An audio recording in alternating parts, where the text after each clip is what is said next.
Welcome back, everybody. You're just in time for What's Hot. This is where we talk about the stories that have everybody talking. We are joined today by Susie Falk from the Falk Group Public Relations and Jeff Wagner back with us. A student at Columbia University is carrying around a mattress. She's hoping to call attention to sexual assaults on campus.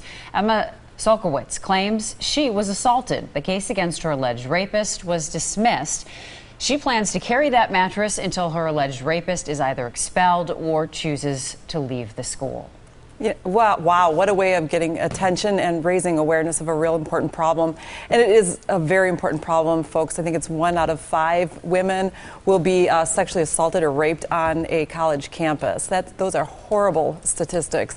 And this gal and some other gals on several different campuses are taking the matter into their own hands. They're trying to raise awareness to get the schools to do something about this problem. A lot of schools are, but a lot of schools are not doing as much as they could be to help solve this problem. Okay, but there's a huge but here, Susie. Now, I appreciate that sexual assault is a huge issue, and it's a huge issue on campus. At the same time, this particular situation, for this woman, it goes back, she apparently had a admittedly consensual relationship with a guy in 2012. She says it escalated into sexual assault. She complained in 2013. It was investigated by the school. They found there were no merit to her complaints. The matter's been referred to the police, and at least right now, they haven't found a basis to issue criminal charges.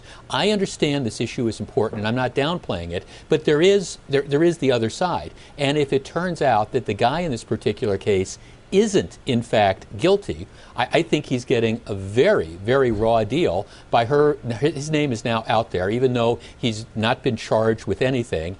He gets a lot of heat for this. I'm not necessarily defending him, but he might be not guilty, you know? Does he have any legal recourse? Let's say, again, that he's not found guilty. Well, he hasn't been charged with anything, yeah. Okay, so nothing happens, and let's say she's carrying the mattress and referencing him specifically. Well, I mean, I guess theoretically you could bring a libel or slander suit or something like that. I don't know that it gets to that stage. And again, I'm not, look, I appreciate it. It's important. This is a very, very real issue.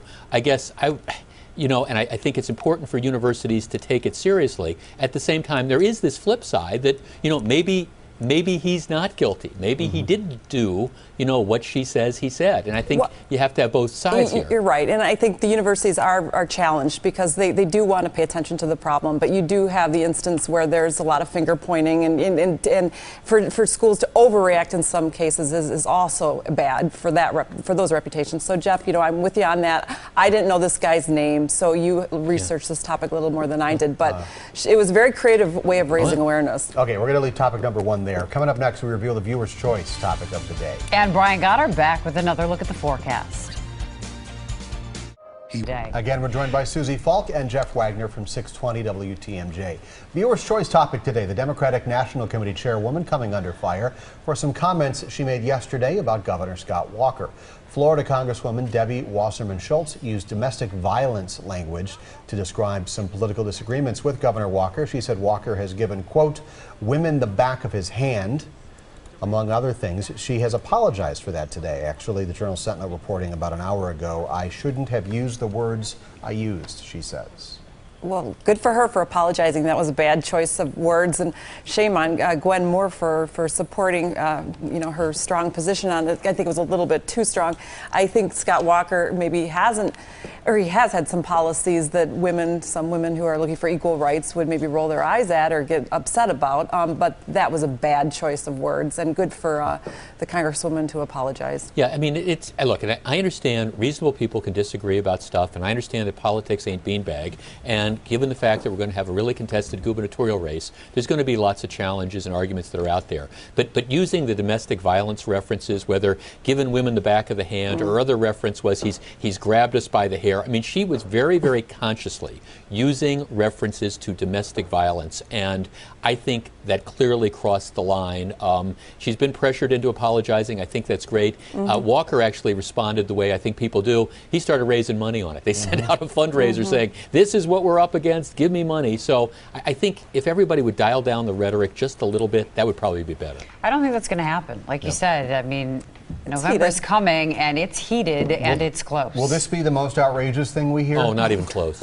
Not even close. But I will tell you, this is one of the things that energizes people on both sides. Right. If you're a Governor Walker fan, I mean, your blood pressure just goes through the roof. How dare she say that? And if you're not a Governor Walker fan, maybe some people, this is red meat for that. So actually, it sort of inspires, unfortunately, the climate is maybe people want to cross the edge because it gets reactions, I guess. It's the silly season, right, Jeff? Yeah. Time for a lightning round. And how would you like to pour your own beer the next time you go to a Brewers game? Self-serve machines will be rolled out tonight at Miller Park for the Brewers and Cardinals game. Miller Park becoming the second Major League Baseball stadium to have this self-serve.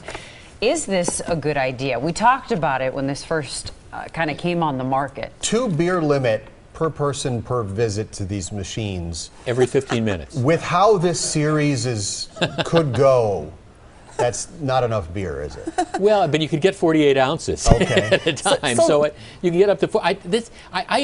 Look, automation is the wave of the future. I mean, this is the wave of the future. Says a man who works in radio. Exactly. Well, and which is why we strive on a daily basis to be current, which is what we do. Okay, but that's it. Think about this. You have people, you go to the beer place, you get people to deliver your beer. The guys come down into the stands to deliver your beer. Now you can go to a machine and get your beer.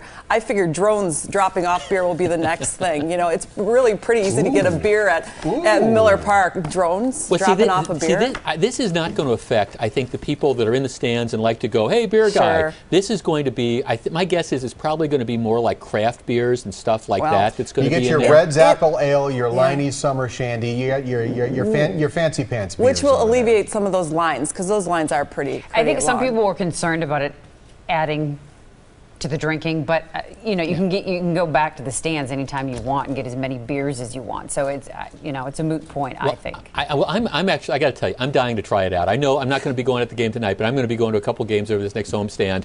You will see me in line trying to figure out. My big thing is going to be trying to figure out how to make the thing work. That is always an issue with. And if it takes your money, don't get behind Jeff. Don't be behind me, because I'll be the guy saying, which button do you push? All right, the What's Hot discussion continues online. Find it at tmj4.com.